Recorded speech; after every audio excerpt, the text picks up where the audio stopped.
Kamishna wa mamlaka hiyo Yusuf Mwenda amewataka mameneja na watumishi kushirikiana na idara ya uchunguzi na kutoa taarifa ambazo zitawasaidia katika kuboresha utendaji kazi pamoja na kusimamia kodi za ndani ili kuondoa changamoto za kiutendaji. Moja ni kodi za ndani ambazo ni nyingi, lakini kugovern mkoa na una govern kwa kodi za custom, una govern kwa kodi za uchunguzi, tax investigation.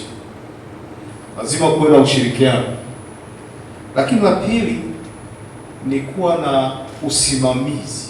Msisitizo wa kamishna kwa watumishi wa mamlaka hiyo ni kufanya kazi kwa uaminifu na weledi katika kuhakikisha wanatoa huduma bora kwa mlipa kodi katika kufikia malengo ya nchi na kukuza uchumi na kuondoa malalamiko ya walipa kodi. Nataka niwahakikishie walipa kodi wote kwamba tutaendelea kujenga uwezo wa watumishi wa mamlaka ya mapato Tanzania, kuanzia viongozi mpaka watumishi wa chini, ili waweze kutoa huduma bora kwa walipa kodi, lakini muhimu zaidi watende haki kwa kufanya maamuzi ya kodi ambayo yanaendana na misingi ya sheria na misingi ambayo imewekwa. Baadhi ya wafanyabiashara jijini Mwanza wameshauri mamlaka ya mapato Tanzania kuendelea kutoa elimu kwa walipa kodi, kuondoa usumbufu na vitendo vya baadhi ya watumishi wasio waaminifu.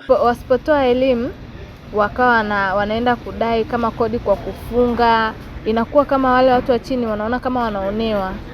Kwa hiyo itabidi watoe elimu, then after wakishatoa elimu ndo maamuzi yaendelee. Kwa nafikia wafanyabiashara makundi yote na kutoa elimu ile itatufanya sisi kutoa kodi. Unajua jambo la kutoa kodi sio kwamba ni gumu kwa wafanyabiashara.